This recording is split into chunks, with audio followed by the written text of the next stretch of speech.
They forgot to update the address again. I paid $10,400 for the engagement dinner and walked into a silent, empty venue. Oops. Must have sent the old location, Mom texted. Anyway, it's too far to come now, she added that I said nothing. Later my cousin's story dropped. Dad smiling wide. Best party yet. Zero drama, zero him. Everyone cheered.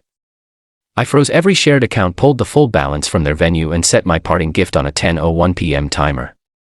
That made them scream and call me 74 times. Seriously, you didn't check the address again? God, you're hopeless. That's the first thing my dad said when I called from the venue, standing alone in a $10,400 rental hall surrounded by silence and cold hors d'oeuvres. No music. No guests. No lights except the fluorescents buzzing like flies over a corpse. I blinked, looked down at my phone and read Mom's text again. Oops, must have sent the old location anyway. It's too far to come now. Just head home, sweetie. The message had arrived 10 minutes after the start time. 10. I had already paid for the decor, the caterers, the servers, and even the ridiculous flaming champagne entrance Vanessa insisted on. I stood there alone in a full suit watching the ice sculpture of two swans begin to melt. I didn't reply. Not to her. Not to Dad. Not even when Vanessa finally texted, "Where are you?" At 9:47 p.m., as if I was the one who disappeared. The real blow didn't land until later that night. My cousin posted a story on Instagram. A boomerang of everyone cheering, drinks raised, streamers flying. Dad in the center smiling wide, his hand around Vanessa's fiancé. The caption. Best party yet. Zero drama, zero him. There I was, erased. I stared at the video on loop, watching the room I paid for but wasn't invited to. Watching people I had bailed out year after year laugh like I'd finally done the decent thing and disappeared. That was the moment something cracked. I froze every shared account. Netflix, Spotify, the Apple family plan. Then I emptied the balance from the venue's card, including the refundable deposit. The same card they used for Vanessa's upcoming honeymoon payments. And then at exactly 10:01 p.m. I set my parting gift, a Dropbox folder set to auto-send to every family group chat plus their church committee, Dad's old golf group, and Mom's book club. It contained screenshots of Vanessa's fake invoices, audio of Mom telling her to just distract him. He never double-checks receipts. I hesitated to include it, but I needed them to understand why trust was no longer possible. A copy of the guest list with my name whited out. At 10:03 p.m. my phone lit up. First Mom, then Dad, then Vanessa, then the cousins. By midnight I had 74 missed calls. I didn't pick up. For years they made it look like love, like I was part of something that mattered. Mom would text, "Can you help just this once?" And I'd send a transfer without asking. Vanessa always said, "I'll pay you back," but the receipts never came. I paid for her Invisalign, her dog's surgery, the Netflix account, the family phone plan, the anniversary dinner that Dad raised to toast at the family, he said. But I bought the wine. I paid the bill. I even tipped the waiter, who called me sir, while Vanessa rolled her eyes and whispered, "Relax, it's just a meal." They were always behind on something: rent, utilities, tuition for her so-called business course that she dropped after 2 weeks. Vanessa always had an excuse and I always had cash. At first I told myself I was being kind. Then I told myself I was being useful. But eventually the math stopped working, because what they took never equaled what they gave. And what they gave was mostly silent sarcasm or straight-up entitlement. One time I overheard Dad saying to his cousin at a barbecue, "Alex is good for emergencies. That's his role."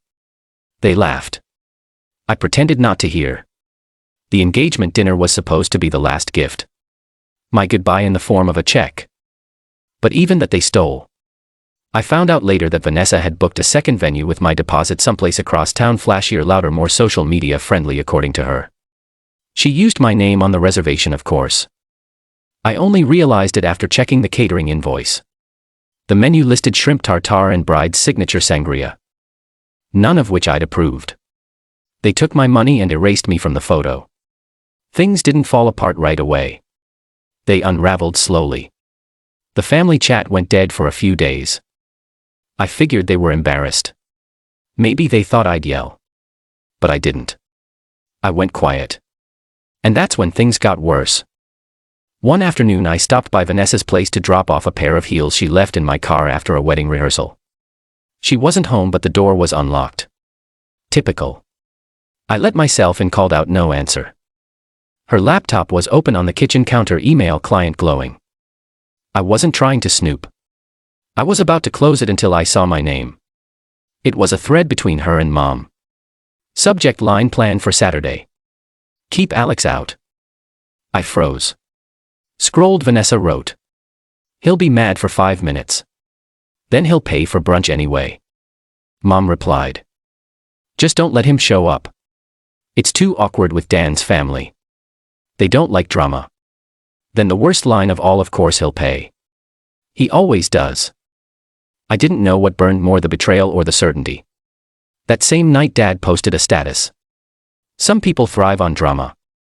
Proud of my daughter for rising above it. He didn't tag me. He didn't have to.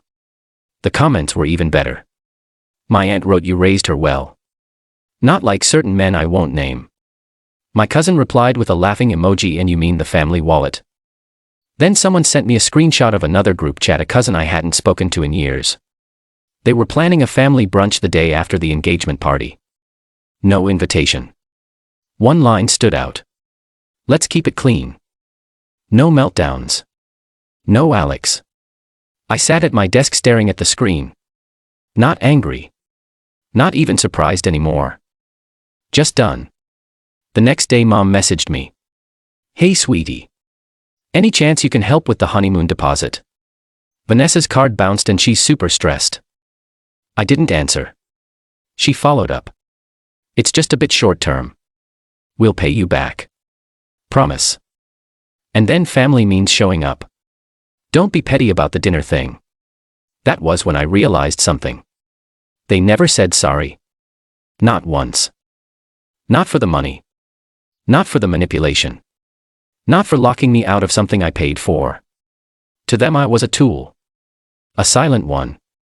Not anymore. I started reviewing my bank statements. Found 6 charges I didn't authorize. $389 for Vanessa's dress rehearsal makeup, $1,120 to a florist I never called, and a suspicious transfer to an account ending in 82 hers.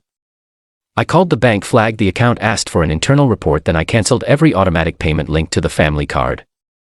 Their power bill gone. The monthly grocery top-up declined. Even the wedding website URL I had registered for them, it now redirected to a plain white page that said this celebration has been cancelled. Refunds pending. That wasn't entirely true. But it got the message across. The silence that followed wasn't peaceful. It was loaded. Vanessa unfollowed me on everything. Dad texted grow up. Mom sent a single rose emoji. I laughed. Not because it was funny, but because they still thought I'd come back. They had no idea this was just the start. The restaurant was all white linen and candlelight, the kind of place where forks cost more than most meals I grew up on. Vanessa had reserved the back terrace curated, she'd said in the email Shane I wasn't on. I wasn't invited, but I came anyway. Dan, her fiancé, was talking to his parents. Dad was already half a glass deep. Mom was laughing with a cousin I hadn't seen in 10 years. No one noticed me at first, not until the waiter asked politely. Excuse me. Are you with the Carter Lane party? I smiled. Unfortunately, I said. I walked in without hesitation. The clink of silverware froze midair. A napkin dropped. Vanessa's smile evaporated like cheap perfume. What are you doing here? She hissed. I shrugged. Thought I'd stop by. Say congrats. See what a $10,400 party looks like when you subtract the guy who paid for it. Dan looked confused. His father narrowed his eyes.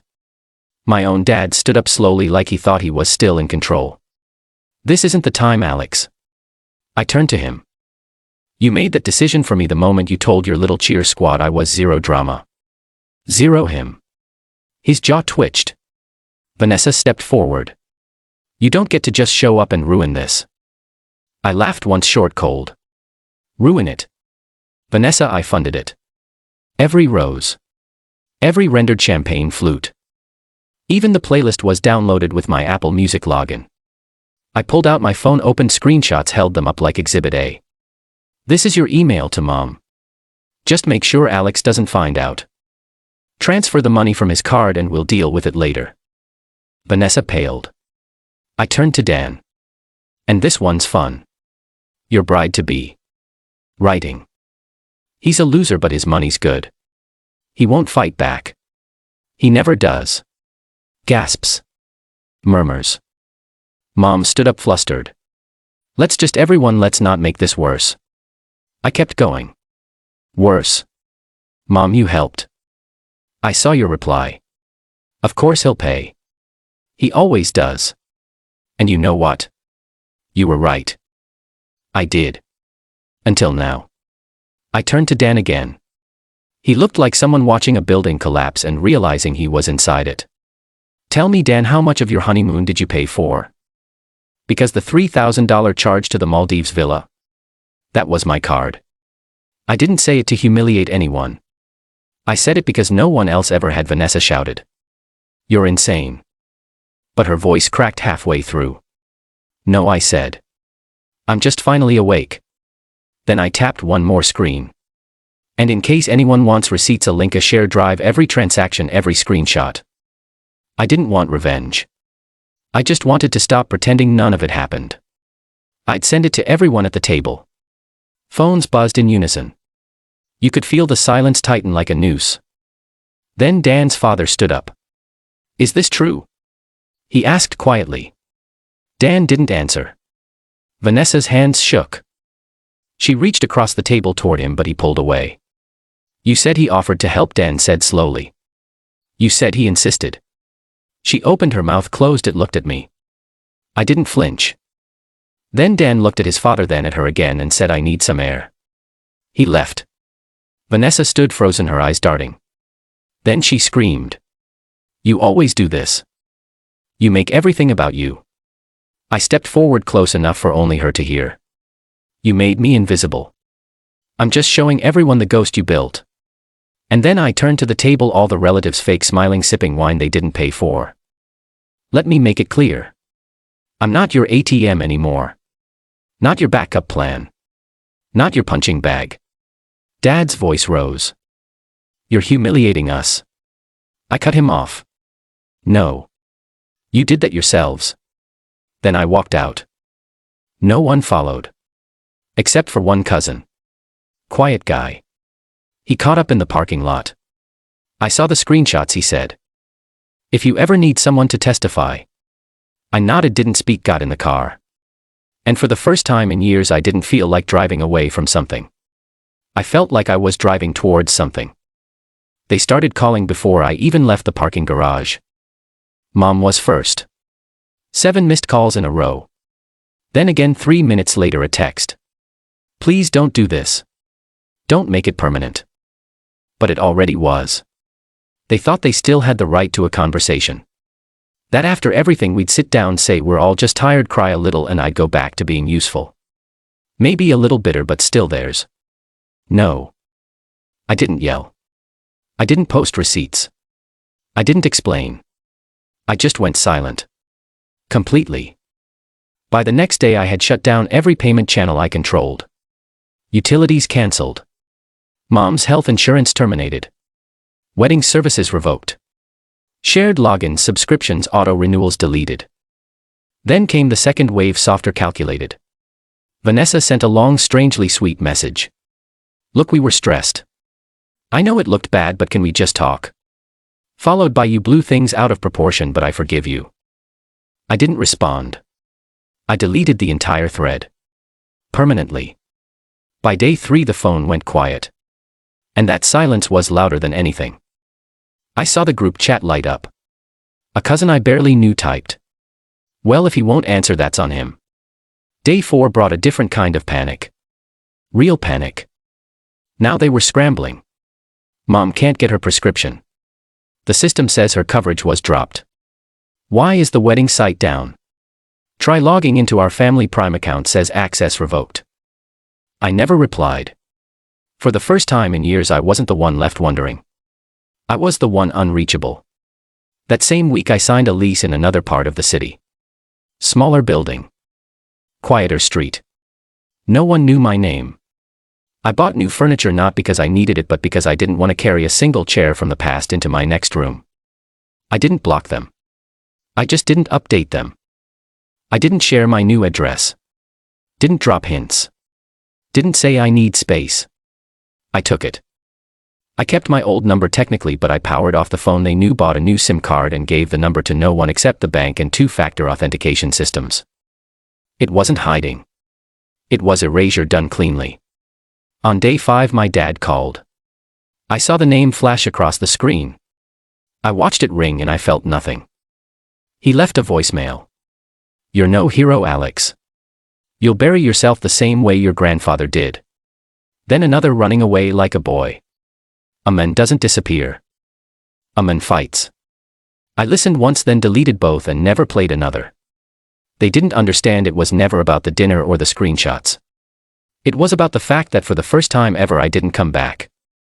Every other year I'd blow up, go quiet for a week, then show up with cash help or silence. This time I left and locked every door behind me. Their messages grew uglier. Vanessa accused me of destroying the most important moment of her life. Said I sabotaged her happiness. Mom tried gentleness. Family isn't perfect, but it's yours. My response: none. I wasn't seeking revenge. I simply cut off access and I kept living. Mornings were quieter. No. Can you send a quick transfer? Text over breakfast. Lunch breaks weren't interrupted by guilt calls. Weekends became real weekends, not unpaid errands framed as obligations. I no longer expected gratitude because finally I owed them nothing and they owed me nothing. One evening walking home, I saw a message from an unknown number, a screenshot of an old subscription renewal. The last one ever processed under my name. No greeting. Just a caption. "So you really meant it?" Yes. I really did. I didn't burn the bridge. I buried it. And I never marked the grave. 5 months. That's how long it had been since the night everything exploded. I didn't reply. Didn't check the group chats. New bank. New apartment. New rules. No family. Ever again. And it worked. I could breathe. My money stayed exactly where I left it. My head stayed quiet. Silence no longer needed to be protected. It just existed. Finally, I'd started to believe that was it. Then I'd done it. Walked away and left the mess behind like a shed skin. Then Dan called. Unknown number. Familiar voice. "Look, I know you probably never want to hear from us again, but something's happened." I should have hung up. Every cell in my body told me to, but I didn't. "Vanessa opened a credit line in your name." I only found out because the bank called me. Thought I was her husband. He hesitated. "She used some old paperwork. Power of attorney from years ago, apparently said you were aware. She said I was in on it, that I approved, that maybe I still cared just enough to be useful again." I walked into the bank without a lawyer. No fanfare. No panic. Just the kind of a rage that froze solid, quiet and focused like a scalpel. The account manager, a woman in her 30s, kept scanning my ID, her eyes flicking nervously between tabs. "This isn't just a mix-up, Mr. Carter. These are deliberate identity actions. Coordinated. Fraudulent." I nodded. "A personal loan. A small business card under Event Consulting. 2 attempts to apply for state-level COVID recovery grants. Total. Nearly $18,000, all tied to my name. My credit. My old life." I signed a complaint. The investigation began. And then, as if scripted by the universe, my mother walked in. She froze in place like she'd seen a corpse sit up. We locked eyes. She walked over slowly like a guilty child crossing a glass floor. "Please," she said quietly. "Don't go through with this. You don't know the full story." I waited. "Vanessa didn't mean to hurt you." She panicked. "You disappeared. She thought you'd moved on. She was going to pay it back. We just needed help getting started." "She committed fraud," I said. "It's family, Alex." "Exactly. And you all used that word like a weapon." Her eyes filled. I didn't flinch. "You don't do this to family," she whispered. I looked directly at her and said it. "You did it to me first." 3 days later, Vanessa was arrested mid-appointment in a boutique salon. Nails half finished. Expensive curls pinned to one side. Handcuffed in front of clients she probably bragged to about her quiet brother who always comes through. Someone filmed it. I wasn't there. I didn't share it. I didn't even know until days later. The clip made its way to TikTok. Over 40,000 views in one night. Her screaming this is a mistake. Clutching a designer bag she bought on my name. Begging the officers not to make a scene. But the scene was already made. The headlines followed. Bride to be arrested for identity theft. Brother reports $18,000 scam. Family betrayal. Sibling fraud leads to public arrest.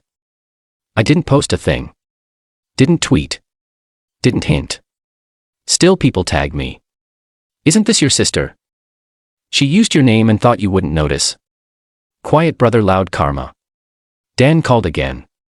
He canceled the engagement. Publicly. Officially. No drama. No comments. Just a removal. His message to me was quiet too. I didn't know the half of it.